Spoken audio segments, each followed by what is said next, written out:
So as I was saying, my camera just turns off when it wants to.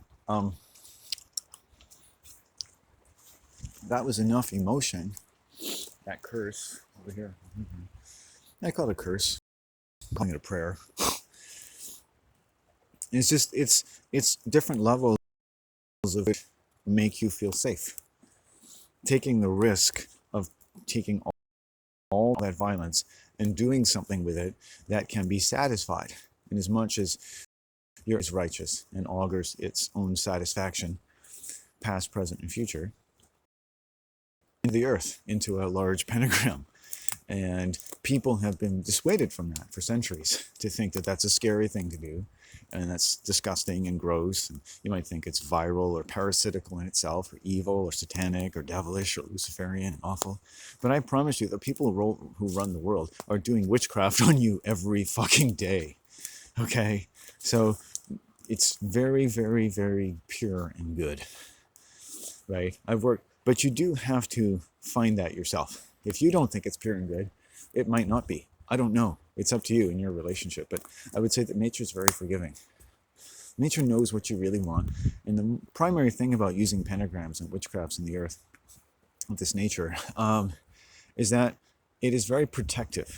Whatever happens, if you don't have faith that the earth is ultimately about the utmost good, the way you might have about God or the economic system or a lot of other things, not to distrust your mom, your dad, and those around you, but to include the trust of the earth. Because sometimes in that way that we say, only God could take care of this, we say only the earth could take care of this. But you have to do more than say it. You have to say it with gusto. I mean, the earth kind of already knows what you want, but there's no point in really satisfying you if you're not involved enough in what's happening. You know, the inspector has to say, do you want me to charge the rapist? And you have to be involved. But you don't have to go to court. You just have to go to the earth. There's where the law is made sound. You're making the law sound by making your voice sound into the earth in a way that you've constructed that has a kind of ceremonial factor. This is all you. It's all natural. It's all pure. And what I did was an example of it. And you would say, well, who is this guy and why you do this? Well, why are you making these sounds out of your mouth? Because we can. You've been taught that it's bad, right? All of your life. You know, you're basically taught that the only witchcraft that can happen is in cartoons and cartography. Cartography. Carcinogen. Okay, let's get walking.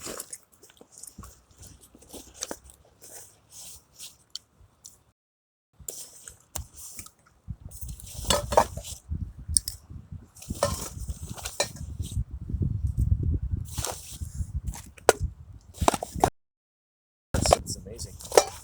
I got so much shit. So that's it. That's done.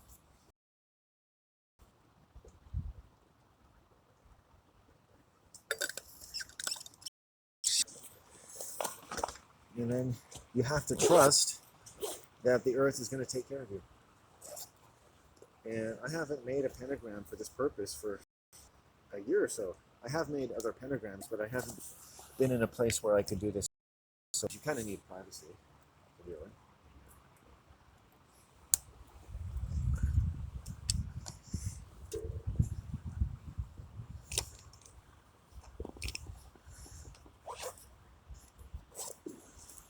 And, you know, nobody really likes this sort of thing. You want to tell your friends. You know, there are people who will write blogs about, you know, economic philosophy. What is the end result of human labor but to connect with the earth in order to protect? How many diseases are in the world? Are you waiting for doctors to take care of them all for you? And that's the problem. You know, people do too little to protect themselves. They think that just having a job and giving the bank what it needs protects you. That's always been a lie, right? But you're not meant to notice. When you look at the sickness of the world, what does it really tell you? If you really weren't already conditioned to believe everything and suspend your disbelief, what would it tell you? It would tell you that all the work that people do is as though for nothing. If you're doing work to make yourself better and healthy and safer from all diseases and insults to your blood. Like, that's ludicrous. You're not doing that at all. Not just by working. I can walk into any place in this or any town and find sick people. That's not hard. I've now become a sick person pro. I have to live with that the rest of my life.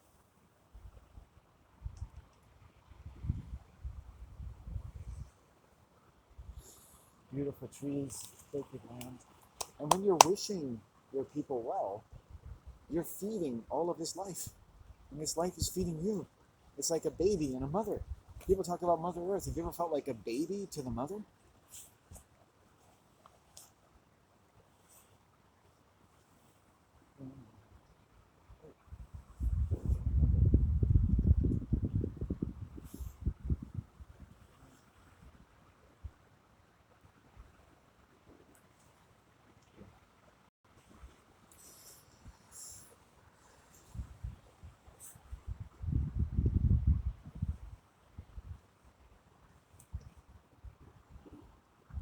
Don't ever trust a white person or a therapist who says that your heart has problems. You see, therapy is a religion. It's a cult created by the Frankfurt School. It's just a cult. It's one of the cults that feed the industrial industry. And it turns people, the logical extension of getting therapy is becoming a different kind of narcissistic sociopath. That's all it is. Just like school, it's like anything else. And that's all these people do. They're lazy cunts. They never do anything real. A lot of people who get paid to do nothing. Right? The whole point of therapy is to never help anyone. The whole point of naturopathic medicine, the whole point of alternative medicine, the whole point of the New Age world, the whole point of religion is to, like the ultimate predator of the world, never speak your language. There's no decency in the chiropractor. There's no decency in the naturopath and the homeopath. There's no decency in the Reiki master. Whether or not Reiki is even a real thing. These people are all sociopaths. Right? I'd pay them to stay away from me. Thank you, Mother Nature. Wonderful. It's almost like nature gave me the pentagram instead of, like, I would love to come somewhere in the woods and just find this and be like, hey. But then if you make it yourself, because you might think, well, other people have used it for different things. It's like using a public toilet. Oh, no offense. But I mean, it isn't. Because this is a sanctity where everything, including pure human effluent, is getting dealt with. You think the earth is shy about taking our effluent? Oh, you've offended me. I've taken your effluent for billions of years. Now you think of me as a toilet. Well, we put effluent in a toilet. We put pee in the earth. We put shit in the earth. We put shit in other people. I find a lot of people who don't shit enough tend to want to shit in my veins. They use them as a toilet. I've had people come to my house and they, a sociopath will use your, right? I should pay. Well, you should pay, shouldn't you? To put your shit into my blood, right? You're putting poison into my blood. I mean, look at you. You're just putting poison in my blood. Right? You're a disgusting sociopath. You just put poison in my blood, using my blood like a toilet. Okay? Sociopaths will use your blood like a toilet while telling you that you should pay more for using your toilet because you're not really a very good person. Okay.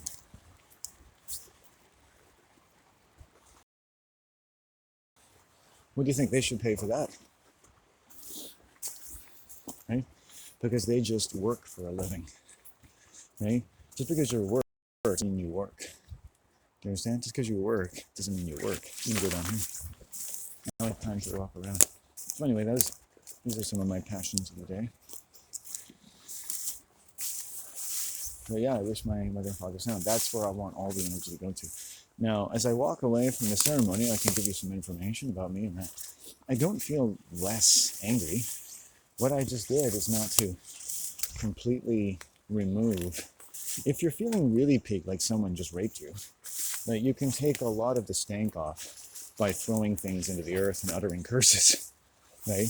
And the pentagram really keeps safety very present. And in many respects, the pentagram is meant to keep people away, right? It attracts certain types of energy. It repels others. It draws things out of people. It connects to the environment. It magnifies certain protective powers. And so when people are put off that you're a witch, that's a good thing. Because they're probably very sick people, right? It's like, what is it about a witch that should scare you? It's probably what should scare you about any number of people who aren't even witches, right? Are you not scared of people for various reasons? Shouldn't you be?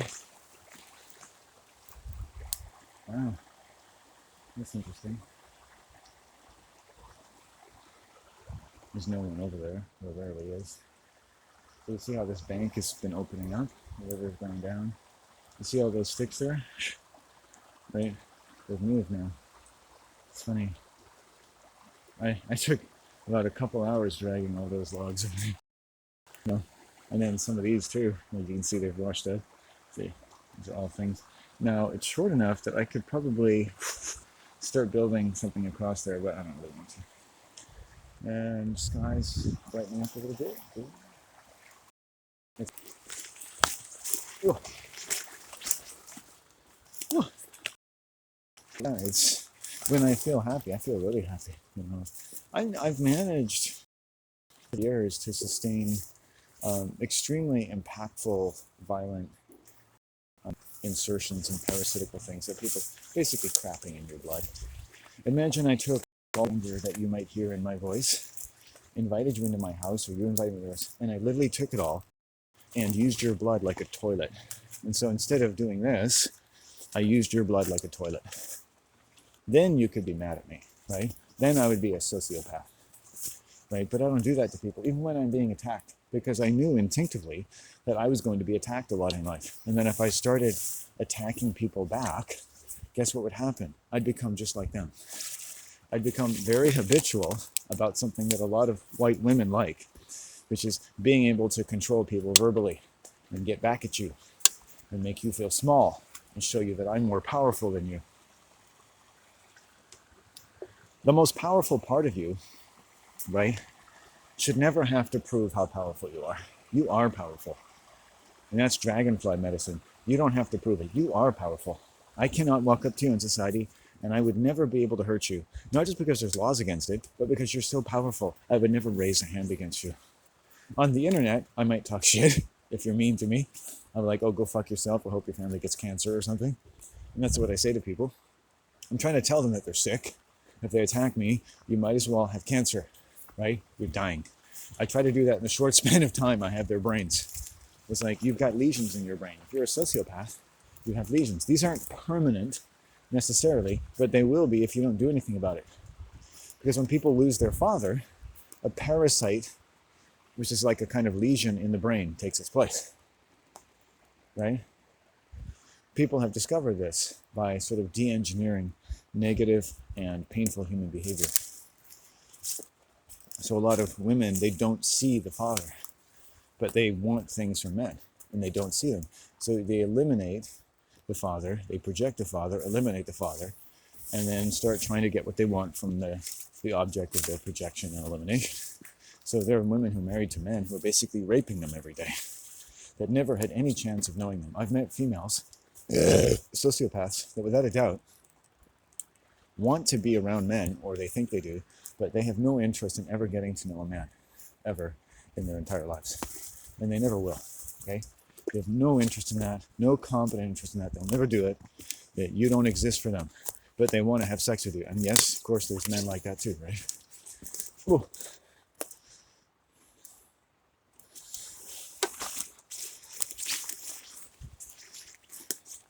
That's an awful thing. It's awful for everybody. It's awful to think about, let alone to encounter someone like that, right? And it hurts, and it makes you angry. And these people, you know, you might say they're sick, or they're benefiting from a very cavalier attitude toward the opposite sex, or they've reduced you to someone who could just give them some sexual excitement. You have to be very careful. Women have charms. You notice that? If you're a man and a woman gets interested in you, it's pretty intoxicating. Wow. You ever met a woman, she's attractive, or if you're older, she's younger than you, and she is turned on by you, and you're like, whoa, right? That's the moment you should walk away. right? Women get biochemically active, like a nuclear, and they become attractive when they become biochemically active. But you should ignore that. It is dangerous because they can't control their appetites. It's more demonic than anything. The idea of female modesty is really a health issue. What is that?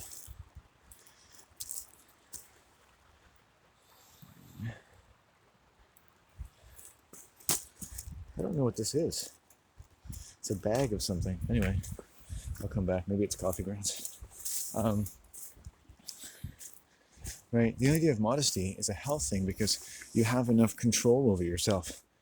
If I walk through a girls' gym class and they all were topless, I could do that without getting an erection because I just mostly, wouldn't you?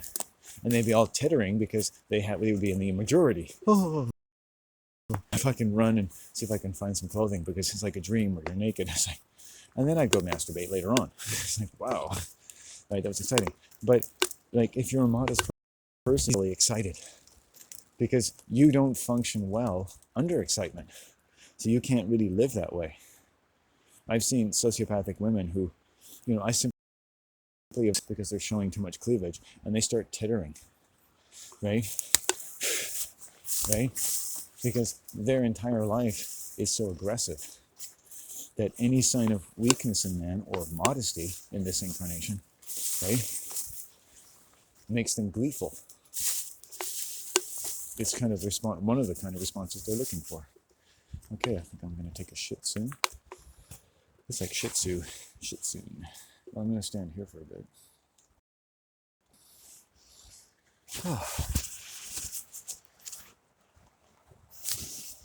Gonna stand here for a bit until I find a way to take. I've never done that before. It's actually pretty good.